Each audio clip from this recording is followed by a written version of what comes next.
নিত্যদিনে যা যা লাগে সবই আছে এই মেলায়। খাট থেকে শুরু করে চেয়ার, টেবিল, সোফা, আলমারি যা যা লাগে সংসারের জন্য এখানে সবই ছিল। এরপর দেখলাম এখানে আছে মাটির অনেক ধরনের হাঁড়ি পাতিল, ছোট বাচ্চাদের হাঁড়ি পাতিল, খেলনা, অনেক ধরনের মাটির যাবতীয় জিনিস।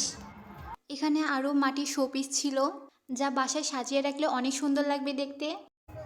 মেয়েরা কসমেটিক্স পছন্দ করে না এটা হতেই পারে না, তাই মেয়েদের জন্য অনেক ধরনের কসমেটিক্স ছিল। লিপস্টিক, কাজল, আইলাইনার, আইশ্যাডো, মেকআপের সব কিছুই ছিল এই মেলায়। এখানে আরও ছিল মেয়েদের জন্য বিভিন্ন ধরনের জুয়েলারি। গ্রাম্য এই মেলায় এসে আমি আসলে মুগ্ধ হয়ে যাচ্ছিলাম। এখানে এত সুন্দর সুন্দর চুড়ি ছিল, কাচের চুড়ি, স্টোনের চুড়ি, কোনটা রেখে যে কোনটা দেখবো বুঝতেই পারছিলাম না, তাই একটু একটু করে হাতে নিয়ে নিয়ে দেখছিলাম। এখানে অনেক সুন্দর সুন্দর কানের দুল ছিল। এরকম ঝুমকা কানের দুল কিন্তু যে কোনো ড্রেস অথবা শাড়ির সাথেই পরা যায়। মেলায় কি শুধু কি মেয়েদের জিনিসই থাকবে, এখানে ছেলেদের জিনিসও ছিল। অনেক সুন্দর সুন্দর ঘড়ি, সানগ্লাস,